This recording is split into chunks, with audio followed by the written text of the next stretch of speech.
Good morning, and thank you for joining me on the Path to Liberty. I'm Michael Bolden with the 10th Amendment Center, and this is the show for Wednesday, June 7th, 2023. And every time we send out an email, we send them out pretty regularly, or we post an article, I share something about one of the podcasts that we've done here, especially when it comes to a history lesson from the founders or the old revolutionaries. And if you haven't signed up for our email newsletter, you can do that over at 10thamendmentcenter.com/register. But anytime we do any of these types of things, we get a pretty not insignificant number of people who reply to us or comment or send emails to complain that we're wasting their time with all this talk. Stop wasting time. Waste my time with all this talk. For example, here we got this one from Billy just the other day. I want to see if I can pull this one up. He said, how about a solution? Talk is cheap. Now, clearly, if you're asking for a solution, first of all, you don't know what it is. So you're asking to be spoon-fed, which isn't a good approach. Think of it this way. Abigail Adams put it like this. Learning is not attained by chance. It must be sought for with ardor and attended to with diligence. So if we want to learn what a solution is, it's not just about just being told, given marching orders, what do you do right now at every second?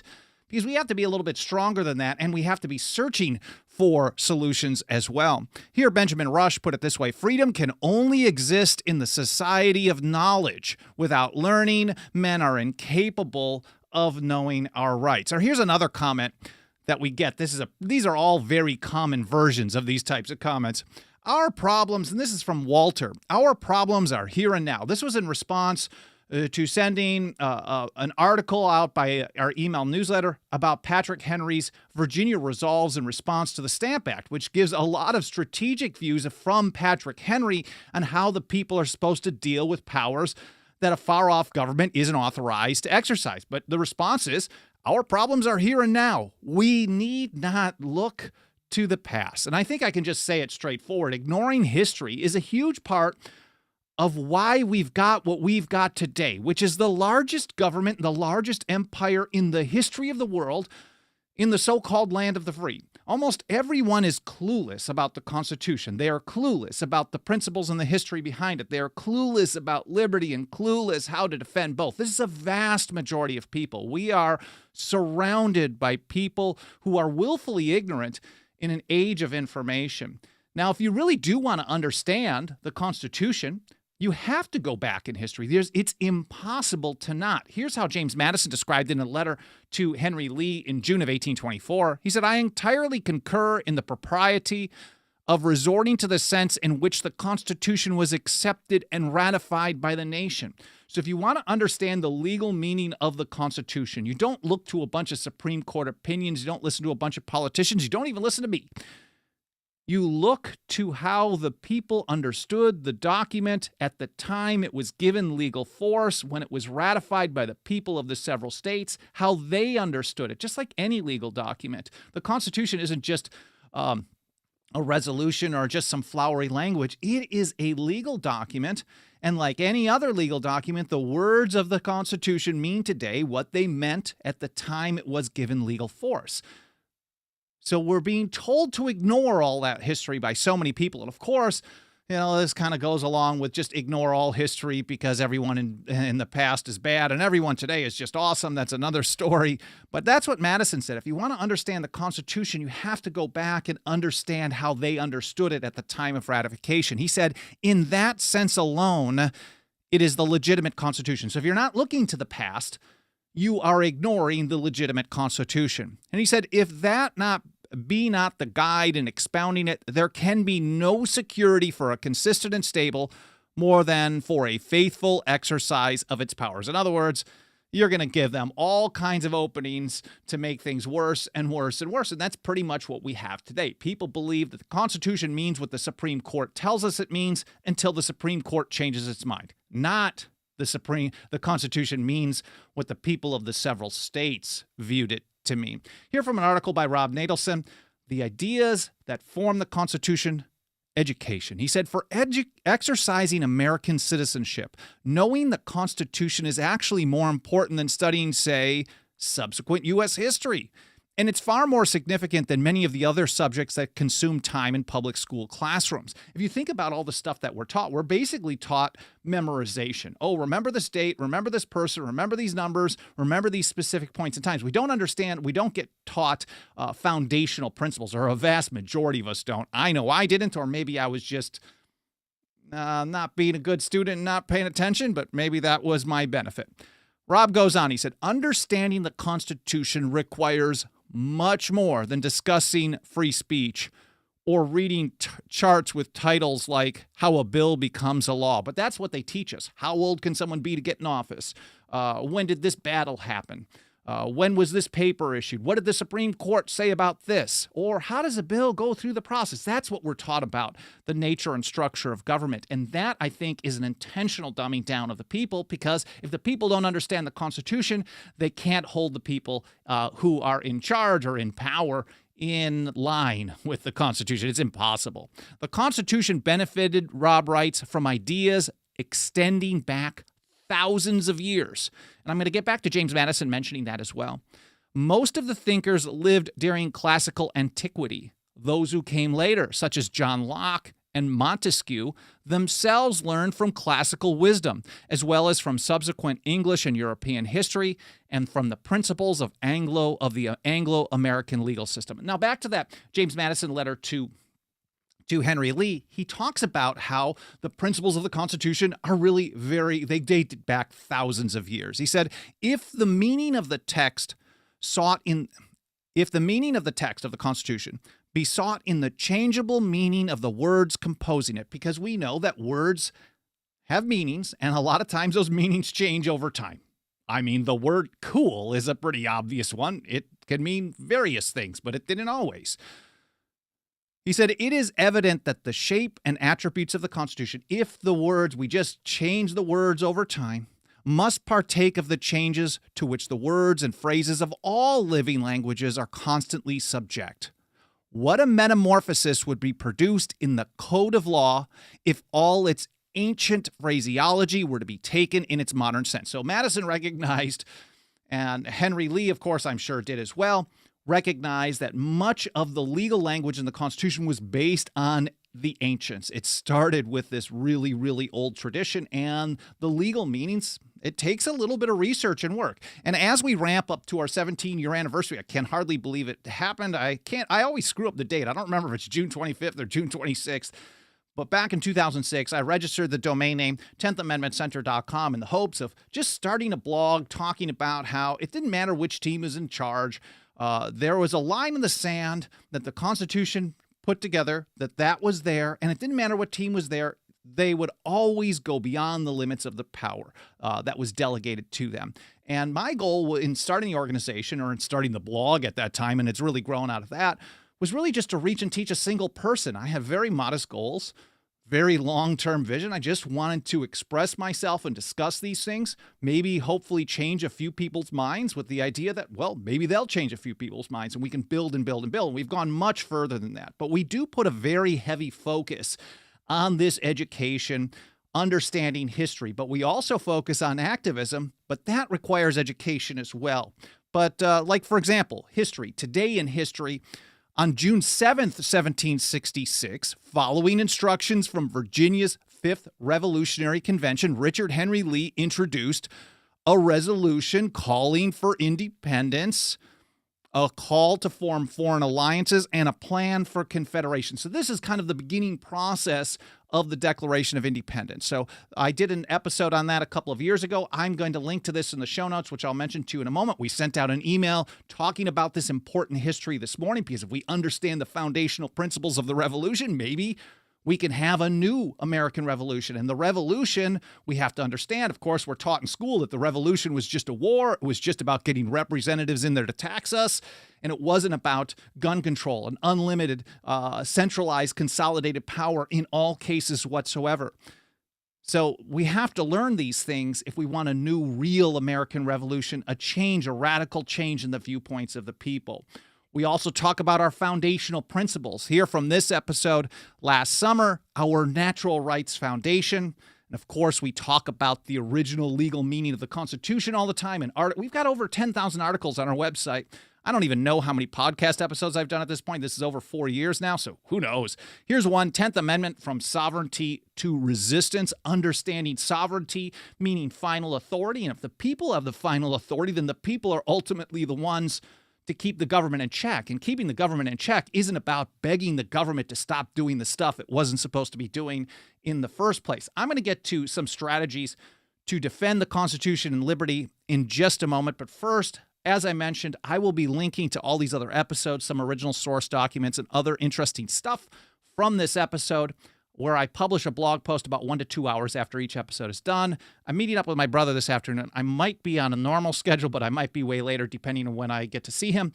But over at 10thamendmentcenter.com/path-to-liberty, you're going to find all these episodes for years. And in each episode, when you click through, for example, I wonder if this will work here while I'm doing it live. Yeah, if you click through, like here from this one on Monday, Mainstream Ignorance on Nullification, you just scroll down.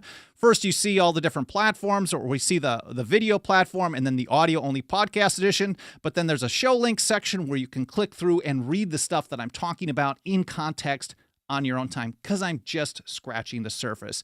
And while I'm at it, I should say a quick hello to everyone out in the live chat. I really appreciate you guys being here. Whether this is your first episode or you've been here for every single one since day one. There's Kirk Morrison, Majestic, Dixie Strong, Douglas Fox, Hardknack Farms, John, Lan Lee, Haji, Joseph Bonamolo, and everyone else. I know I'm missing a couple of people, but I'm just trying to scroll through pretty quickly so I can get back to it. But I really appreciate you guys being here, and please do continue leaving comments, whether it's live or in the archive, all that stuff, plus smashing the like button, leaving reviews on the podcast platforms, etc. All that stuff helps trigger the platforms, especially the mainstream ones, and tells them to show us to more people. Anyways, back to it. Here's another comment that we got from Roy. Now, most people who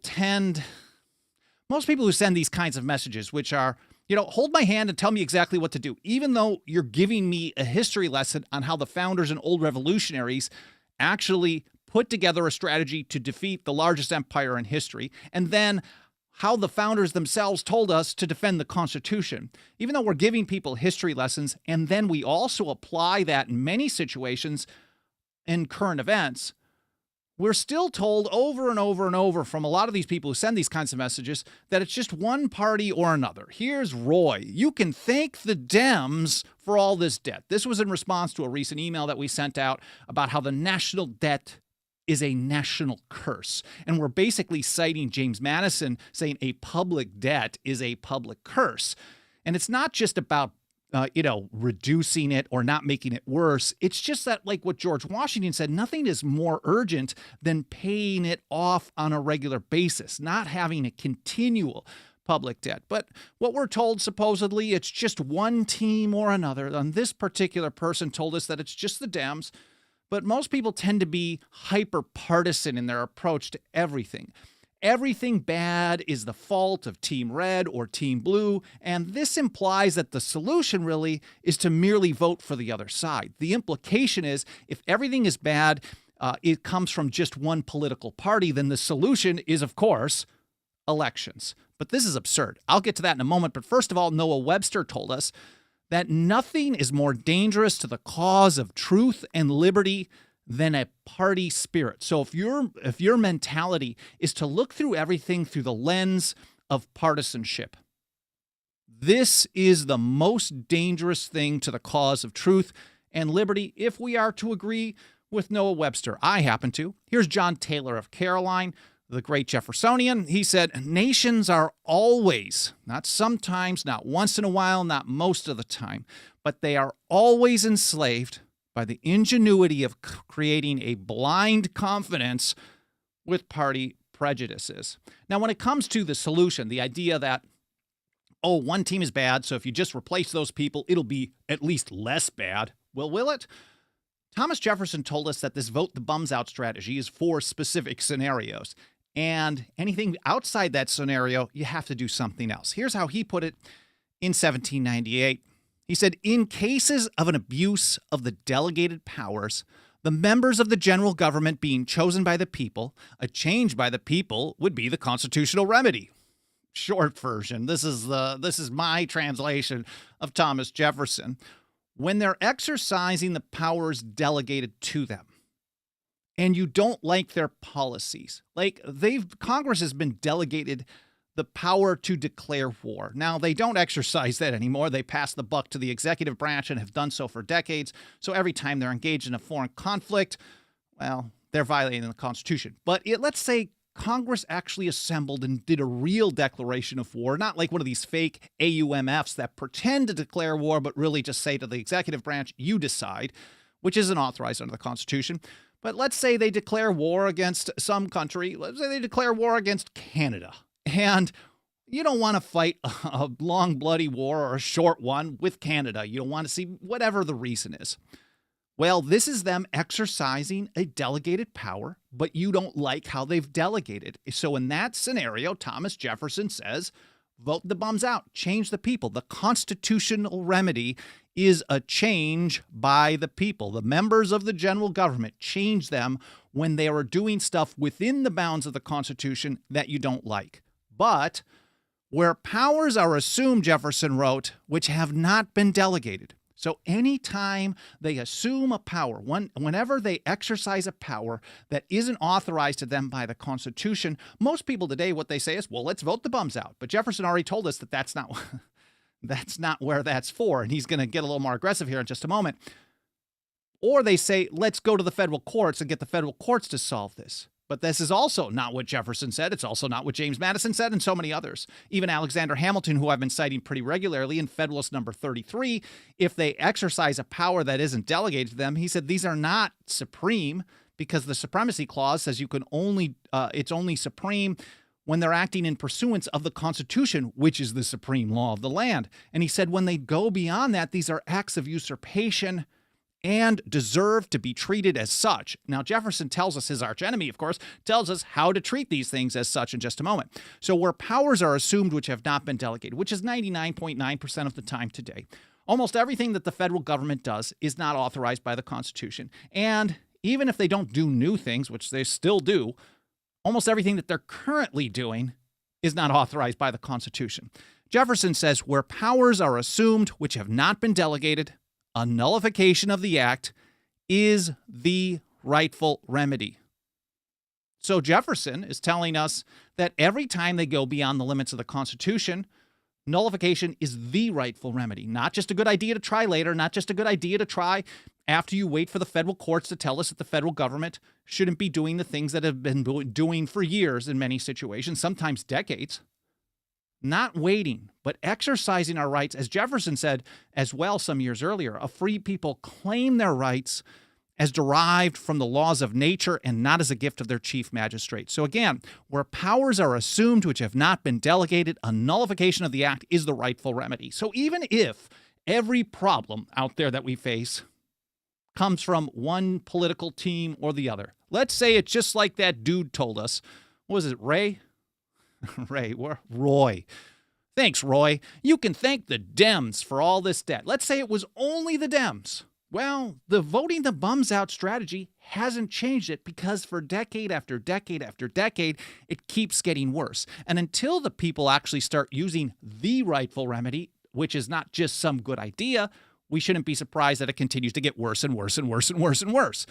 Jefferson goes on. He said, every state has a natural right in cases not within the compact. So in situations where the government is exercising powers not authorized to it, to nullify of their own authority all assumption of power by others within their limits, to nullify of their own authority. Basically, we don't have to wait for a bunch of other states to agree with us. This is a natural right of resistance to usurpations, which is a theft of power from the sovereign people of the several states.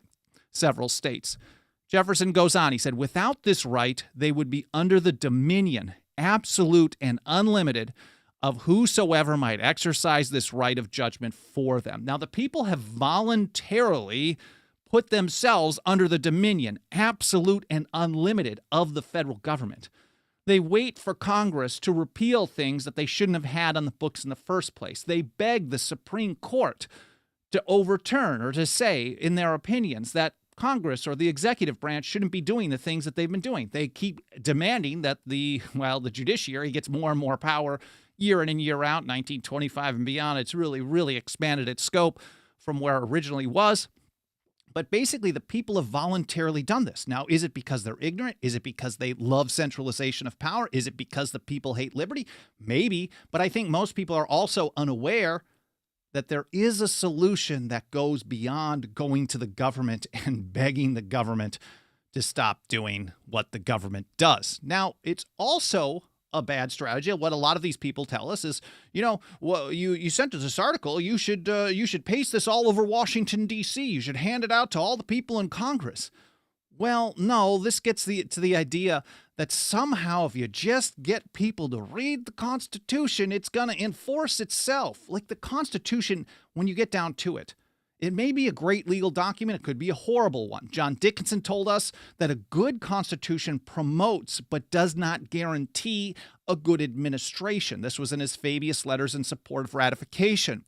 And here's James Madison in Federalist 48. I think this all ties together closely with the view of the founders that, again, constitutions don't enforce themselves. They never did and never will. They are what they called parchment barriers. Here's Madison. Will it be sufficient to mark with precision the boundaries of these departments in the Constitution of the government, and to trust it to these parchment barriers against the encroaching spirit of power? Short version, checks and balances. So, yeah, we've drawn this out. Now, mind you, this is from James Madison, the so-called father of the Constitution. Now, I think that's overstating. He may be the father because he really helped push things through, just like Samuel Adams, the father of the American Revolution. But he's talking about separation of powers. This is important stuff. But is it enough to just do a really good job separating the powers between executive, legislative, and judicial and just put it on paper and just trust that the people with power are going to follow what's on paper? This is stupid because people with power do not care what you tell them they can or cannot do. They don't respond to just being told they can't. The can't comes with something else that I'll get to in a moment. Madison goes on. He said, this is the security. So just relying on spelling it out on paper. He said, this is the security which appears to have been principally relied on by the compilers of most of the American constitutions, looking at state constitutions at the time. But experience assures us that the efficacy of the provision has been greatly overrated. So if you just do a really good job writing a constitution, it is super overrated to think that people with power are just going to follow it. He said, some more adequate defense is indispensably necessary for the more feeble against the more powerful members of the government. So again, he's talking about separation of powers, and he's talking about the Constitution he's asking people to ratify that he was so influential in putting together. And he's saying this is not enough. And here's how he concludes Federalist 48.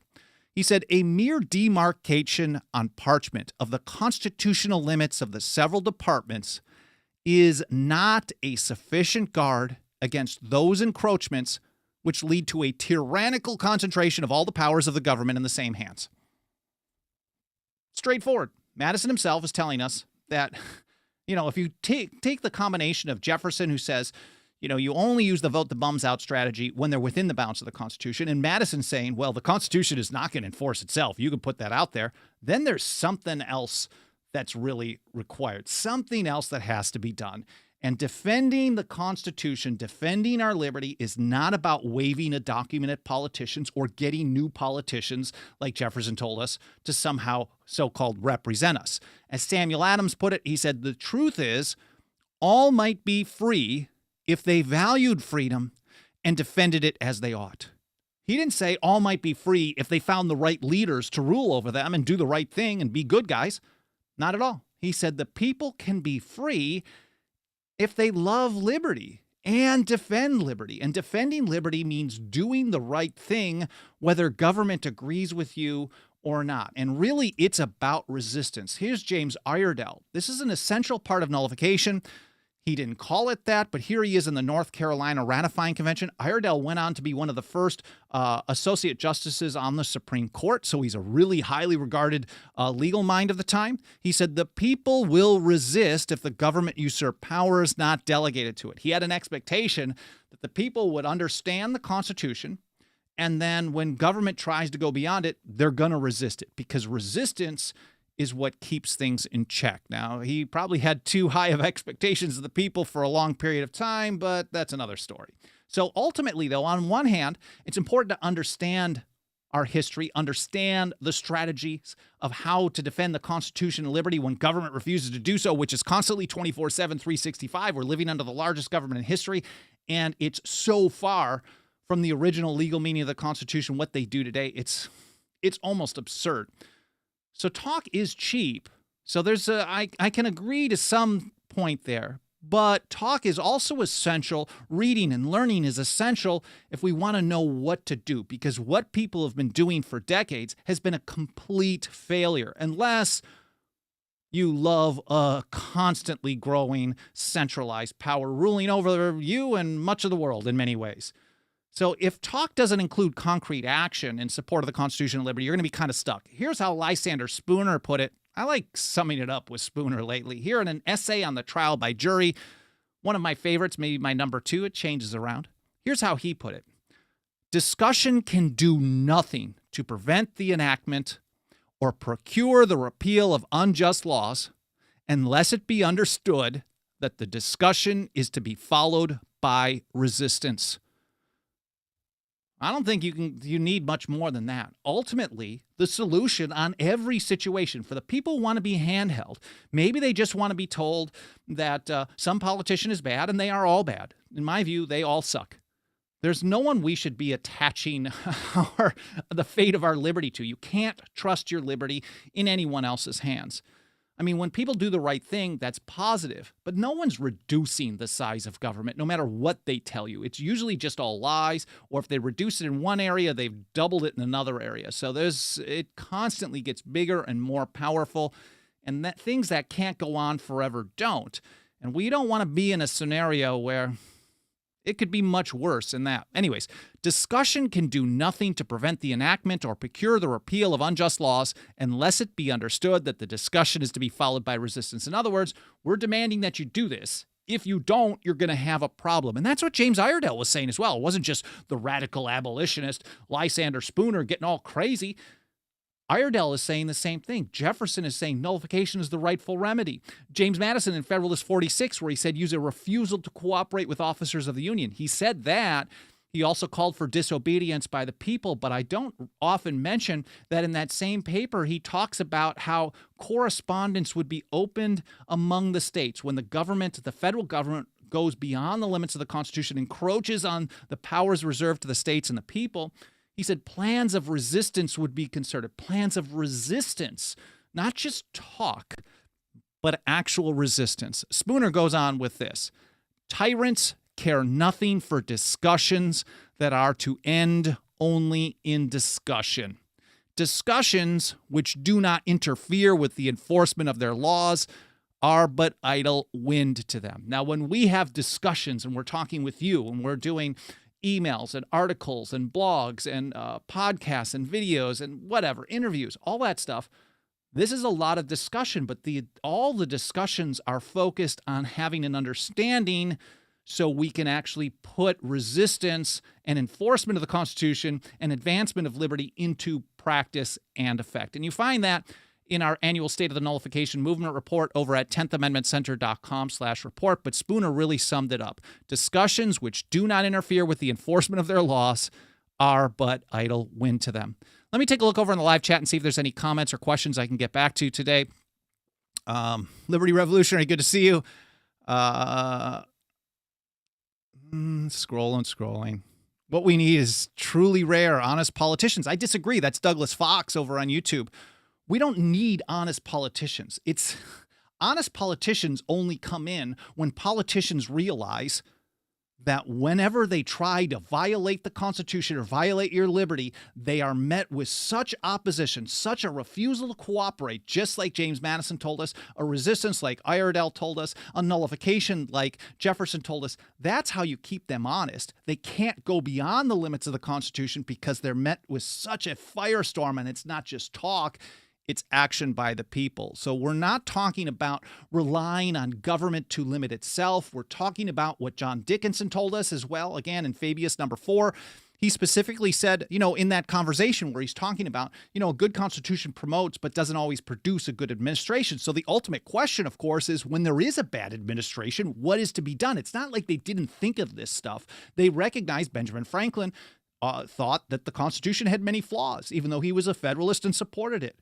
And he thought it was going to end in despotism because the people would basically beg for it, or that's what they would demand in many ways. But Dickinson asked, what is to be done when you have a bad administration? We have a bad administration today. We had a bad administration 5 years ago, and 10 years, and 20, and we've had only bad administrations in our lifetime. If we're talking about the standard of the Constitution, standard of protecting liberty, he said, well, the answer is to be found before the supreme sovereignty of the people, the final authority of the people. And he said it is their duty to watch and their right to take care that the Constitution be preserved, or in the Roman phrase, on perilous occasions, provide that the Republic receive no damage. So you provide that the Republic receives no damage, that preserve the Constitution, not by finding new people in power that are somehow going to turn down all the power that's being handed them on a silver plate. Instead, it's up to the people to love liberty, to love freedom, value freedom like Samuel Adams taught us, and defend it as we ought. Anyways, Haji has a good point. Taking away power from politicians make them irrelevant. Anyways, I hope you guys found this interesting. I hope it was educational. I really appreciate you spending some time with us here today. If you support this kind of message, you support the work that we've been doing for almost 17 years, just a couple more weeks until we hit 17, almost ready to start driving. Well, is it something else? Anyways, if you support the work, you want to help us reach and teach more people about the Constitution and liberty and how to defend both when government refuses to do so, which is constant. Throw us a couple of bucks of that dirty government fiat over at 10thamendmentcenter.com/members. Again, 10thamendmentcenter.com/members. Membership program starts out at just $2 a month. We also have annual, lifetime, and 5-year options. And of course, make sure to smash the like, leave reviews on the podcast platforms and all that other stuff. That helps us reach and teach more people as well. I really appreciate you being here. I hope you enjoyed the episode. I hope to see you next time here on the Path to Liberty.